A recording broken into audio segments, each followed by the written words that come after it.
Hi guys, welcome back to another video from us here at Cloud9. Today we're going to be starting off a little bit of a mini-series, just really focusing on an introduction to dynamics. For example, starting out with leads.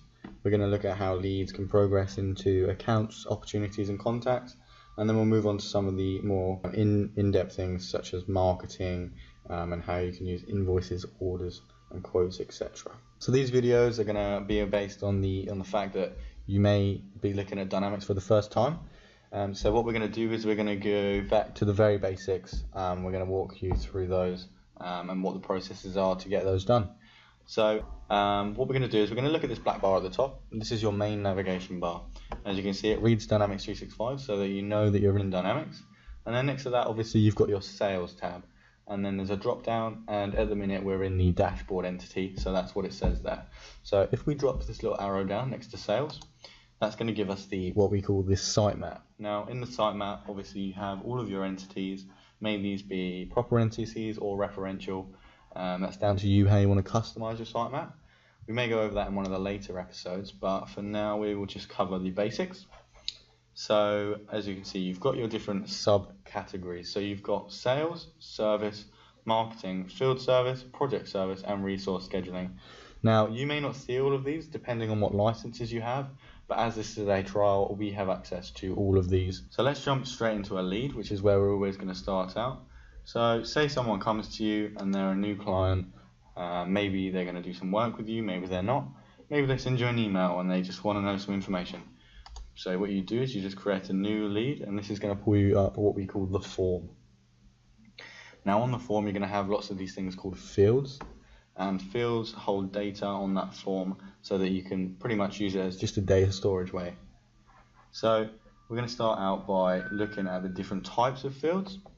So obviously you've got your mandatory fields, which are the ones that are covered by a red asterisk, and then you've got your normal fields, which don't have any asterisks or pluses on them, and then you've also got your business recommended fields, which have a plus. Now business recommended fields aren't mandatory, but they are suggested to be filled in, and we'll go back a bit into that when we come across that later on in this little series. So let's start out with the topic field. Now this doesn't really have any relevance to the person or company themselves. It's just what you want to name that lead. So we're going to start out and we're just going to name this lead cable ties 1. So this could be the first person that comes to us and they just want to buy a single cable tie, for example. Now this is where you can start coming into the information about the person themselves.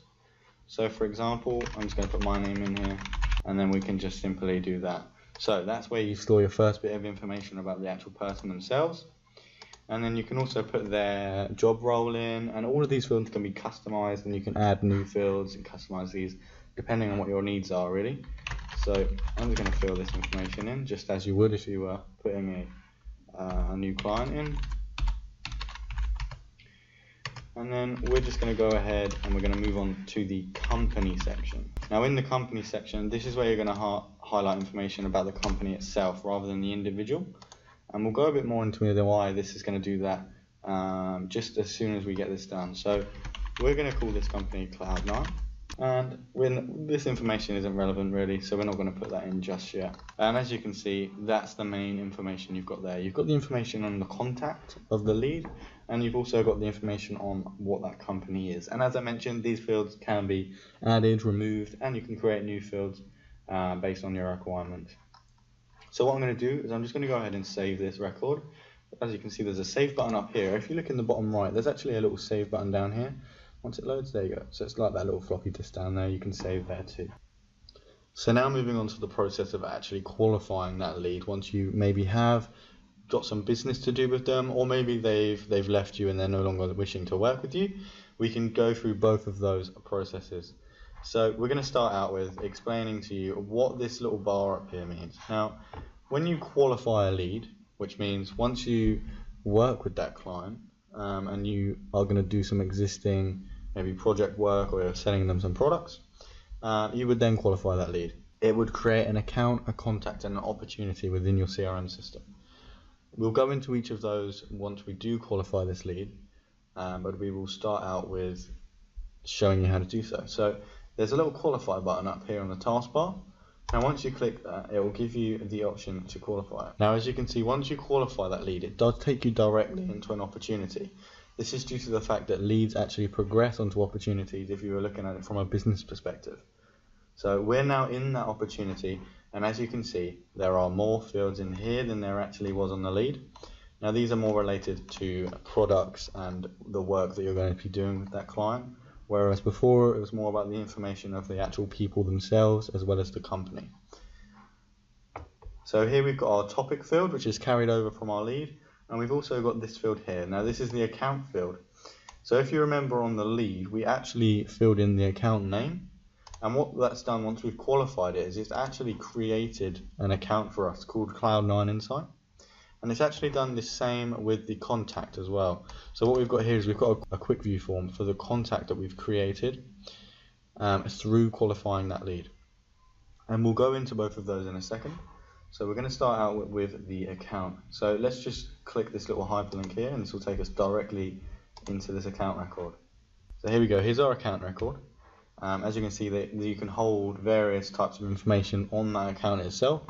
And as I mentioned previously, these can be added, removed, and customized. So jumping back into the opportunity record, we're going to just quickly take a look at the contact record that was created.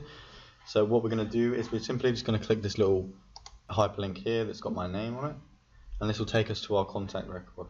As I recently mentioned, in the account record, it pulled through that information that we actually put on the lead. Now as you can see, it's done the same thing here with my name, my job title, and it's actually also linked myself to the company I work for, e.g. the account Cloud9 Insight.